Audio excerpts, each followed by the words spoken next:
Everyone, চলে এসেছি নতুন একটা ভিডিও নিয়ে। আমি ভিডিওর প্রথমে বলে দিই, এই ভিডিওতে যে আমার সঙ্গে এমন একটা জিনিস ঘটবে আমি সত্যি কল্পনা করতে পারিনি। প্রথমেই দেখো আমি চোখে লেন্সটা পরে নিলাম। পরে নেওয়ার পর আমি ফেসে খুব ভালো করে সিটিএমটা করে নিয়েছি, কারণ মেকআপ করার আগে ফেসে সিটিএম করা খুবই ইম্পর্টেন্ট, সেটা সবাই জানো ভালো করে। তারপর এখানে আমি কোনো ফাউন্ডেশন অ্যাপ্লাই না করে আমি কনসিলার দিয়ে পুরো বেস মেকআপটা কমপ্লিট করলাম, কারণ আমার ফাউন্ডেশন অ্যাপ্লাই করবো না আমি এই মেকআপে, যার জন্য আমি কনসিলার অ্যাপ্লাই করেছি। তারপর আমি আইব্রোটা ক্রিয়েট করলাম। আর এটাই ছিল সেই একটা বাজে এক্সপিরিয়েন্স যে আমি লেন্সটা পরেছিলাম।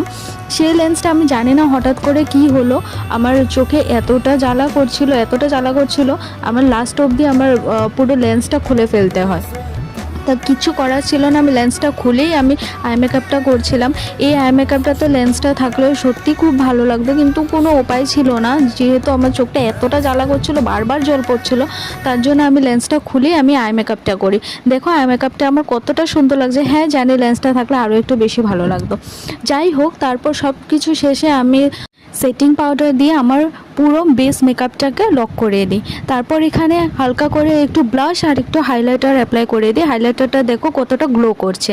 তারপর এখানে আইল্যাশেস লাগিয়ে দিই, যাতে আমার চোখগুলো দেখতে আরও সুন্দর লাগে। তারপর এখানে আমি হালকা করে একটু লিপস্টিক দিয়ে দিই, হালকা করে না, খুবই ডার্ক হয়ে গেছিলো, যার জন্য আমি লাস্টে আর একটু লাইট করে দিই। সব শেষে এটাই ছিল আমার ফাইনাল লুক। অবশ্যই তোমরা কমেন্টে জানাও যে আমার লুকটা কেমন হয়েছে। আর যারা যারা আমার চ্যানেলে নতুন তারা প্লিজ আমার চ্যানেলটাকে একটা লাইক আর সাবস্ক্রাইব করে দিও। Thank you so much.